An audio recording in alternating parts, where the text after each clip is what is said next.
Hello दोस्तों, मैं आपका होस्ट त्रिलोचन सिंह और आप सुन रहे हैं जियोपॉड। आज आप जिस बुक को सुनने वाले हैं उसका नाम है मैनेजमेंट, और जिसे ब्रायन ट्रेसी द्वारा लिखा गया है। और इस बुक का हिंदी अनुवाद डॉक्टर सुधीर दीक्षित द्वारा किया गया है। चलिए सुनते हैं बुक। अध्याय 19। किसी पेशेवर की तरह सौदेबाजी करें। सबसे पहले मैनेजर सौदेबाजी में माहिर होते हैं। मैनेजर आमतौर पर विरोधी हितों और दृष्टिकोणों की सौदेबाजी की सतत प्रक्रिया में संलग्न रहते हैं। सारा कामकाजी जीवन अलग अलग लोगों के लिए अलग अलग नीति है। जब आप अपने लिए या अपनी कंपनी की तरफ से सौदेबाजी कर रहे हों तो एक प्रक्रिया का अनुसरण करके आप यह सुनिश्चित कर सकते हैं कि आपको तथा आपकी कंपनी को सर्वश्रेष्ठ सौदा मिले। प्रक्रिया का अनुसरण करें। सबसे पहले सौदेबाजी में जाने से पहले यह सोचने में थोड़ा समय लगाएं कि अगर यह सौदेबाजी आदर्श ढंग से पूरी हो जाए तो आपके लिए आदर्श समाधान क्या होगा। इसमें शामिल घटकों या निर्णयों के बारे में सोचने वाले व्यक्ति को बहुत सारे विकल्प दिख जाते हैं। उसे स्पष्टता से पता होता है कि आदर्श दृष्टि से क्या हासिल होना चाहिए। ऐसा विचारशील मैनेजर उस व्यक्ति से बहुत लाभकारी स्थिति में होता है जो सोच विचार किए बिना ही सौदेबाजी करने पहुंच जाता है। सौदेबाजी के क्षेत्र में कम से कम 80% सफलता तैयारी में निहित होती है। जब किसी महत्वपूर्ण सौदेबाजी में बहुत ज्यादा पैसा दांव पर हो या आपकी कंपनी के लिए बड़े पैमाने हो सकते हो तो बहुत ज्यादा तैयारी जैसी कोई चीज नहीं होती। कागज पर सोचने का समय निकालें। सामने वाले पक्ष से निकलने से पहले बिंदुवार लिख लें कि आप सटीकता से क्या चाहते हैं। दूसरे पक्ष की तरफ से पहले तैयारी करें। एक बार जब आप अपने आदर्श मनचाहे परिणाम के बारे में स्पष्ट हो जाएं, तो तैयारी की वकीलों वाली प्रणाली का इस्तेमाल करें। सामने वाला पक्ष इस सौदेबाजी से क्या हासिल करना चाहता है, उस पर चीज की सूची बना लें। जिस तरह वकीलों को प्रशिक्षित किया जाता है कि वे अपनी खुद की दलील तैयार करने से पहले विपक्षी वकील की दलील तैयार करें, उसी तरह आपको भी सौदेबाजी की तैयारी करनी चाहिए। खुद को उनकी जगह पर रखें और उनकी स्थिति या मांगों पर सोचें। आपके साथ काम करना आसान होना चाहिए। सौदेबाजी में उत्कृष्ट साझेदार बनने का संकल्प लें। सर्वश्रेष्ठ सौदेबाज सौहार्दपूर्ण, दोस्ताना, शांत, शिष्ट और मददगार होते हैं। वे सौदेबाजी में समक्ष व्यक्तियों के साथ सम्मान और विनम्रता से व्यवहार करते हैं।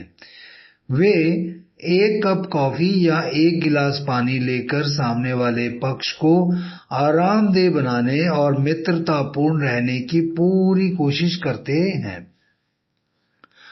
आपको किसी सौदेबाजी में सर्वश्रेष्ठ संभव सौदा मिले, यह सुनिश्चित करने के सबसे शक्तिशाली घटकों में से एक है पसंद किया जाना।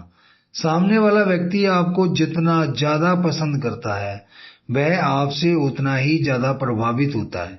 यहाँ तक कि वह सौदेबाजी में आपको खुश करने के लिए कई रियायतें भी दे सकता है।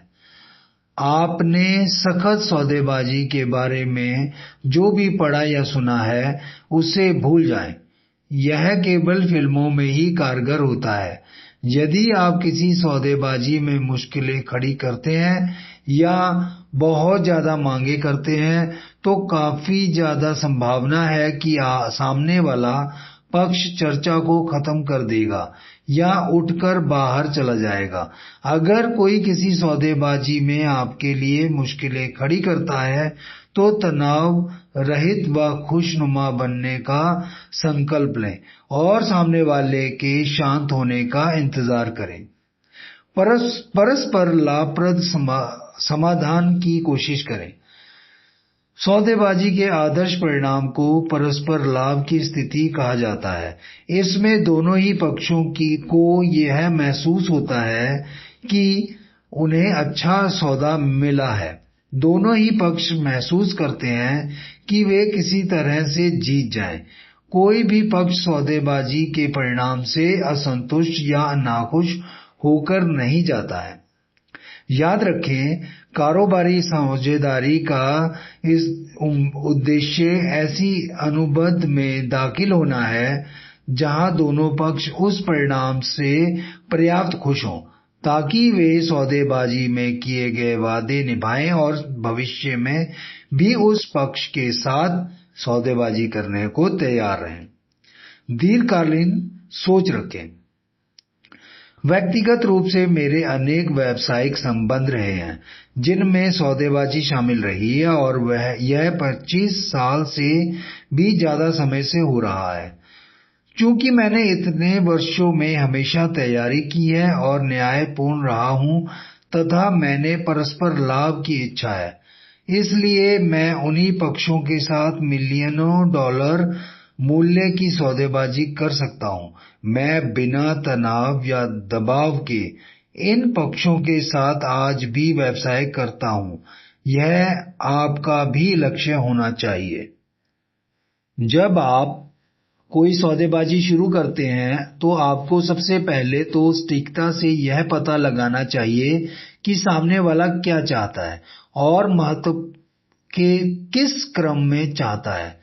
फिर आप अपनी मनचाही चीज सामने वाले को अपने महत्व के क्रम में बताते हैं। 4 का नियम। सौदेबाजी में 4 के नियम को याद रखें। यह नियम बताता है कि किसी भी सौदेबाजी में आमतौर पर सिर्फ 4 मुख्य मुद्दे होते हैं जिन्हें सुलझाना होता है। एक बड़ा मुद्दा होता है और 3 छोटे मुद्दे होते हैं। सौदेबाजी के जारी रहने का कारण यह है कि हर पक्ष के लिए अलग अलग मुद्दा महत्वपूर्ण होता है। हर पक्ष किसी एक शर्त पर ज्यादा जोर देता है और 3 अन्य शर्तों पर कम जोर देता है और वे हर पक्ष के हिसाब से अलग अलग होती है।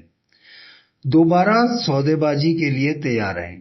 दीर्घकालीन संभावित परिणाम वाली शर्तों के साथ सौदेबाजी करना एक और क्षेत्र है जिसमें धीमी सोच की जरूरत होती है, क्योंकि तभी आप सर्वश्रेष्ठ सौदा कर सकते हैं।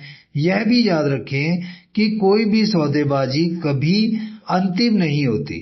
यदि नई जानकारी आने या परिस्थितियों के बदलने की वजह से आपको लगता है कि आपने बुरा सौदा कर लिया है या अगर सामने वाले पक्ष को लगता है कि उसने बुरा सौदा कर लिया है, तो सौदेबाजी को दोबारा खोलने और शर्तों को इस तरह दोबारा तय करने के लिए तैयार रहें ताकि दोनों पक्ष अनुबंध से खुश बने रहें।